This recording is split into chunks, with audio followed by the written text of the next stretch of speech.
अस्सलामुअलैकुम वरहमतुल्लाहि ताला वबरकातुहू।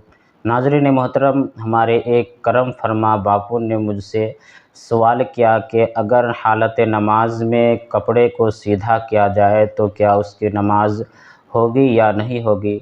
और दूसरा सवाल ये है कि अगर हालत एहराम में, अगर कोई शख्स हालत एहराम में हो और वो नमाज पढ़ रहा हो और नमाज के दौरान ही अगर कपड़ा खुल जाए और सत्र दिखने लगे तो उसके बारे में क्या हुक्म है। तो नाज़रीन मोहतरम, आज के इस वीडियो में मैं इन दोनों मसलों को वजाहत करके आपके सामने पेश करूंगा। गुजारिश है कि इस वीडियो को शुरू से लेकर के आखिर तक देखें और समझने की कोशिश करें। सबसे पहली मसला ये है कि अगर हालत नमाज में कपड़ा सीधा किया जाए तो उसके बारे में क्या हुक्म है।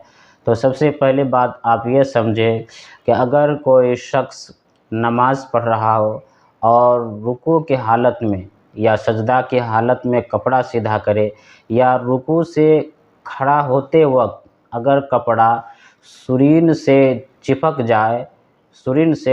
जाए और वो दूसरों को जो है उससे बदनुमा लगे, यानी बुरा महसूस हो, तो आप एक हाथ से उस कपड़े को सीधा कर सकते हैं।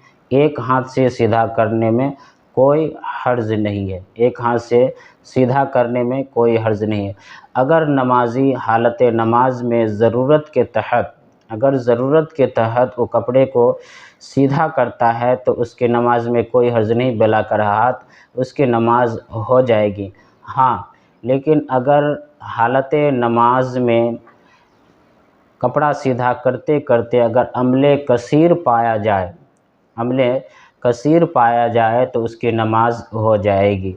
और अमले कसीर शरीयत में कहते हैं कि 3 मरतबा सुबहान अल्लाह कहने की मिक़दार अगर वो इस तरह के काम करता रहा तो उसकी नमाज फासिद हो जाएगी और सजदे 100 से उसकी तलाफ़ी नहीं होगी, बल्कि 80-9 उस नमाज को दोबारा पढ़ना पड़ेगा, उस नमाज को दोबारा यादा करना पड़ेगा।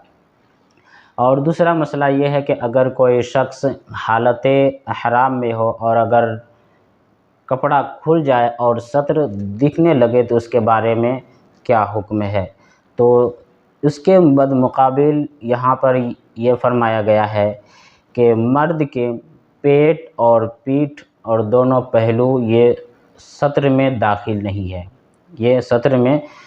नहीं है, बल्कि नाभ से लेकर के पैरों तक ये सत्र में दाखिल है। अगर कोई शख्स का चौथाई हिस्सा अगर हालत नमाज में खुल जाए और 3 मरतबा सुबहान अल्लाह कहने की मिक़दार अगर यूं ही खुला रहा तो उसकी नमाज फासिद हो जाएगी और उस नमाज को सजदे 100 के ज़रिए मुकम्मल नहीं की जाएगी, बल्कि उस नमाज को 80-9 दोबारा पढ़ना पड़ेगा। और ये मसला फ़तवा शामी दुर्र मुख्तार जिल्द 3 सफ़ा नंबर 355 में मौजूद है। तो नाज़रीन मोहतरम, मैं उम्मीद करता हूँ कि आप इस मसले को समझ गए होंगे, और अगर आप इस मसले को समझ गए हैं तो अपने दोस्तों में ज़रूर शेयर करें। और आपसे गुजारिश है कि अगर आपने हमारे यूट्यूब चैनल क़ादरी फाउंडेशन को सब्सक्राइब नहीं किए हैं तो सबसे पहले आप हमारे यूट्यूब चैनल क़ादरी फाउंडेशन को सब्सक्राइब कर ले और साथ ही बेल आइकन को प्रेस करके ऑल कर दे, ताकि आने वाले वीडियो के नोटिफिकेशन आप तक पहुंचते रहे और आप उससे फ़ायदा हासिल करते रहे। तब तक के लिए अस्सलामु अलैकुम वरहमतुल्लाहि ताला वबरकातुहू।